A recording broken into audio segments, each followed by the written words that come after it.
जवान दंपति जोड़ा क्वीनी और टिजी घर से बाहर जाने की तैयारी में थे। अचानक क्वीनी की नजर सीढ़ियों पर रखे बच्चे पर पड़ी, मगर उसकी झुर्रियों से भरी खाल को देखकर वो डर गई। इस सब के बावजूद वो उसे घर के अंदर ले आई, जो कि असल में एक वृद्धाश्रम है। क्वीनी एक डॉक्टर को बुलाती है, जिसने उन्हें बताया कि इस बच्चे का शरीर बिल्कुल एक बूढ़े आदमी की तरह है। डॉक्टर ने तो यहाँ तक कह दिया कि कुछ जीव जीने के लिए बने ही नहीं होते, जिस पर क्वीनी ने जवाब दिया कि ये बच्चा एक चमत्कार है, बस वैसा नहीं जैसा सब चाहते हैं। उसने बच्चे का नाम बेंजामिन रखा और उसे सबसे मिलवाने बाहर ले आई। उसके झुर्रियों से भरे चेहरे को देखकर एक औरत ने तो ये तक कह दिया कि ये उसके पिछले पति की तरह दिखता है। कुछ साल बीते और बेंजामिन के सामने एक आइडेंटिटी क्राइसिस आ गया।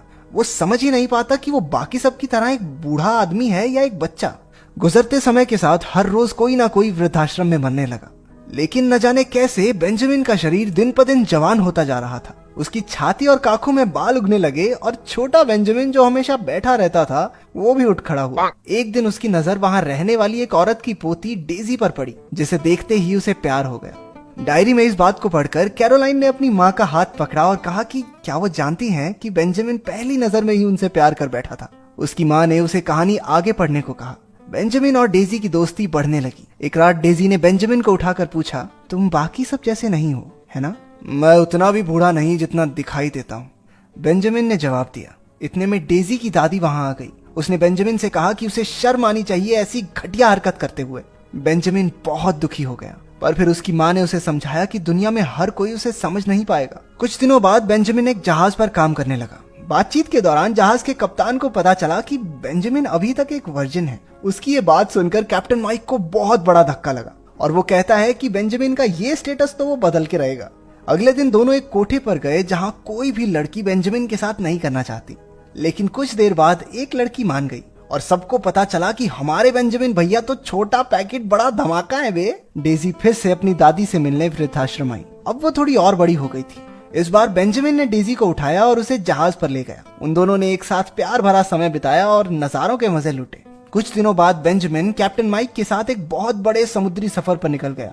उसे जाता देख डेजी की आंखें नम हो गई और उसने बेंजामिन से कहा कि तुम जहां भी जाओ मुझे खत जरूर लिखना। वर्तमान समय में कैरोलाइन अपनी माँ को भेजे हुए बेंजामिन के सभी पोस्ट कार्ड्स को देखती है। डेजी ने भी बेंजामिन को खत भेजकर अपने डांसर बनने के सपने को जाहिर किया था। जहाज पर कप्तान माइक ने नोटिस किया कि बेंजामिन की हाइट बढ़ रही है। एक दिन होटल की लिफ्ट में बेंजामिन ने देखा कि एक औरत उसे घूर रही थी। देर रात दोनों फिर से होटल की लॉबी में मिले। उसने अपना नाम एलिजाबेथ बताया।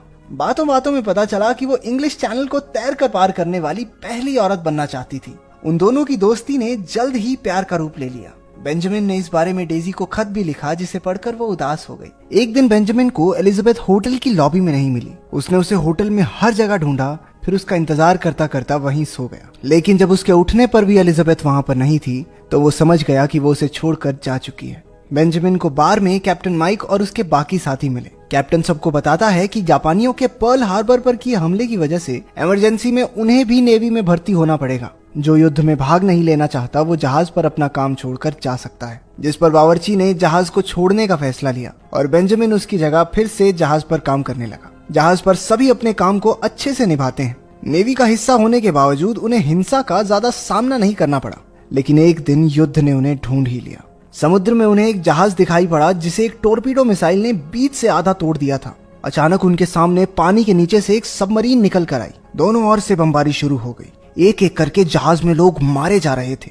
कैप्टन माइक समझ गया था कि वो एक लड़ाकू सबमरीन का मुकाबला नहीं कर सकते। उसने जहाज का रुख सबमरीन की ओर मोड़ दिया। जहाज के सबमरीन से टकराते ही एक बहुत बड़ा विस्फोट हुआ, जिसमें सबमरीन तहस नहस हो गई। इस भयंकर लड़ाई के बाद जहाज पर सिर्फ बेंजामिन ही जिंदा बचा। कुछ समय बाद वो घर वापस लौट आया। वहां पहुंचकर बेंजामिन को पता चला कि टिजी अब इस दुनिया में नहीं रहा। कुछ हफ्तों बाद डेजी वृद्धाश्रम में बेंजामिन को खोजते हुए आई, जहां वो उसके बढ़े हुए कद और पहले से जवान चेहरे को देखकर अचंभित हो गई। वो बेंजामिन से कहती है कि वो वाकई में उतना खास है जितना उन्होंने सोचा था। लेकिन बेंजामिन की आंखें तो बस डेजी के चेहरे पर अड़ी रही। उसकी बचपन की दोस्त डेजी अब नहीं रही थी। उसकी जगह दुनिया की सबसे खूबसूरत लड़की ने ले ली थी। जिस पर अस्पताल में लेटी डेजी पूछती है, खूबसूरत? कैरोलाइन ने पेज पलट कर देखा और कहा, सबसे खूबसूरत। वो दोनों डिनर करने एक रेस्टोरेंट में गए। डिनर के बाद डेजी बेंजामिन को लुभाने के लिए डांस करती है। उसके इरादे चमकते सूरज की तरह साफ थे, लेकिन बेंजामिन ने उसे रोकते हुए कहा कि वो उसे निराश नहीं करना चाहता। और फिर तुम कल न्यूयॉर्क वापस भी तो जा रही हो। डेजी नाराज होकर वहां से चली गई। एक दिन थॉमस बटन, बेंजामिन के असली पिता, उससे मिलने आए। दोनों उसकी फैक्ट्री में गए जहां थॉमस ने बेंजामिन को बताया कि वो उसका असली पिता है। उसे जन्म देते ही उसकी माँ गुजर गई थी, जिसके बाद उसने बेंजामिन को वृद्धाश्रम की सीढ़ियों पर छोड़ दिया। वो दोनों थॉमस के घर गए जहां बेंजामिन ने अपनी माँ की कुछ तस्वीरें देखी। थॉमस ने उसे बताया कि उसने अपनी पूरी जायदाद बेंजामिन के नाम कर दी है। वो बहुत बीमार था, कोई नहीं जानता था कि कब तक जी सकेगा। बेंजामिन भावुक होकर वहां से चला गया, लेकिन कुछ दिनों के बाद अपने बीमार पिता के घर लौटा। थॉमस की हालत पहले से बदतर लग रही थी। बेंजामिन थॉमस को उगता सूरज दिखाने के लिए बाहर ले आया, जहां उसने अपनी आखिरी सांसें ली।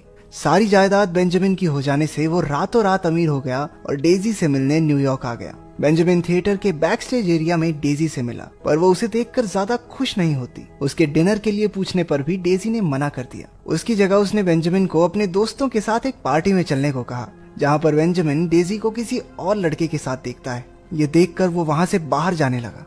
डेजी ने उसका पीछा किया और पूछा कि उसे क्या लगता है कि वो सारी उम्र उसका इंतजार करती रहेगी। कुछ बातें करने के बाद दोनों अपने अपने रास्ते चले गए। अगले 5 साल तक डेजी की जिंदगी उसके डांसिंग करियर के आले द्वाले घूमती रही। एक दिन अचानक बेंजामिन को एक चिट्ठी मिली जिसमें लिखा था कि डेजी का एक गाड़ी से एक्सीडेंट हो गया है और अब वो अस्पताल में दाखिल है। वो डेजी से मिलने वहां गया, पर वो नहीं चाहती थी कि बेंजामिन उसे इस हालत में देखे, इसलिए उसने गुस्से में उसे जाने को कहा।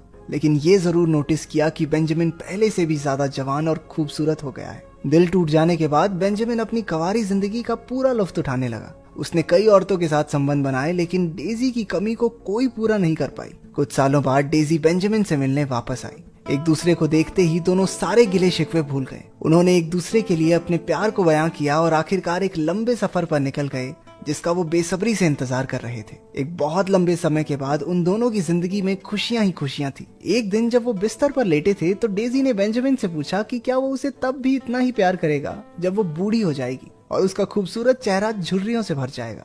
बेशक, बेंजामिन ने जवाब दिया। जब वो घर वापस आए तो उन्हें पता चला कि क्वीनी, बेंजामिन को पालने वाली उसकी माँ की डेथ हो गई थी। हम देखते हैं कि बेंजामिन और डेजी की जिंदगी एक साथ बहुत अच्छे से बीत रही थी। डेजी ने एक डांस स्टूडियो खोल लिया जहां वो छोटी बच्चियों को डांस करना सिखाती। एक दिन बेंजामिन स्टूडियो में डेजी को बताता है कि वो उसके साथ बहुत खुश है और चाहता है कि पूरी जिंदगी बस यूं ही बीत जाए, जिस पर डेजी ने उसे बताया कि वो माँ बनने वाली है। इस बात पर शुरुआत में तो बेंजामिन बहुत खुश हुआ, लेकिन बाद में उसके दिमाग में तरह तरह के ख्याल आने लगे। क्या होगा अगर बच्चा मेरी तरह पैदा हुआ तो?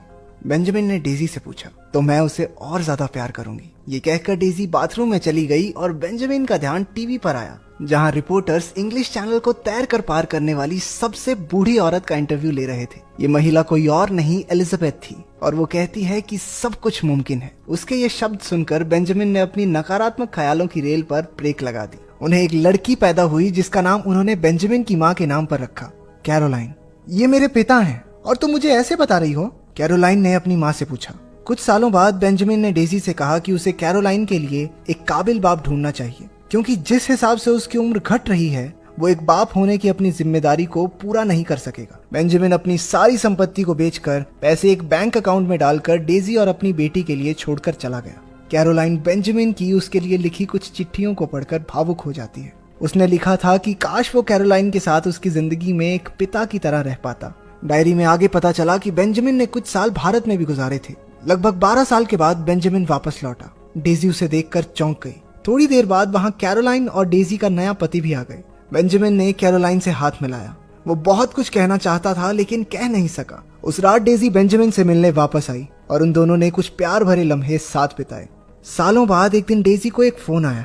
पुलिस ने एक बच्चे को अपनी हिरासत में लिया था जिसे उन्होंने अकेला घूमते हुए पकड़ा। उसके पास उन्हें ये डायरी मिली जिसमें डेजी का नाम बार बार आ रहा था और उसका एड्रेस भी लिखा था। ये बच्चा कोई और नहीं, खुद बेंजामिन था। डेजी ने उसकी देखरेख का जिम्मा ले लिया। उसके आखिरी सालों में वो उसे एक माँ की तरह संभालने लगी। देखते ही देखते उसकी उम्र घटने लगी और वो सब कुछ भूलता चला गया। डेजी बताती है कि अपने आखिरी लम्हे में बेंजामिन ने उसकी और कुछ यूं देखा कि मानो उसे सब कुछ याद हो, और फिर उसने अपनी आंखें हमेशा हमेशा के लिए बंद कर ली। एक आखिरी बार उसे याद करते हुए डेजी भी चल बसी। ऐसी और वीडियोस देखने के लिए चैनल को सब्सक्राइब करें, बेल नोटिफिकेशंस ऑन कर लेना। मिलते हैं अगली वीडियो में।